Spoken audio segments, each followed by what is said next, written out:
Everybody kind of likes to think of a test as a bad thing, right? Everybody thinks, maybe because we think of school, you get an exam, it's a test.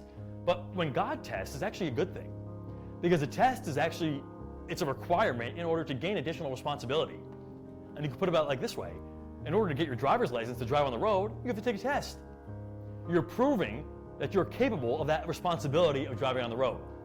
Maybe everybody's not that good at that, but when it comes to the driving test, but they passed anyway, so they had to pass at some point.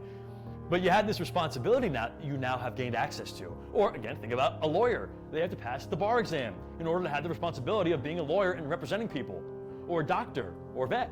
They have to have all these tests, many tests, because they're proving that they are now responsible with this additional responsibility, and oftentimes helping people or involving with other people and stuff.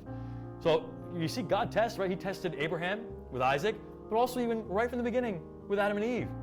People might say, why was that tree of the knowledge of good and evil there? Well, that was a test, right? He told them, don't eat that. You're provided for, you don't need to. And he had given them all this responsibility, this authority and dominion over the earth.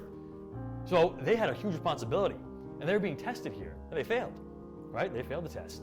So it's important that when God's testing, and when God tests us, he never uses sickness or disease. That must be said. Right? He's not using sickness or disease to test you. That's not good. That's not a good father. We know he's a good father, right?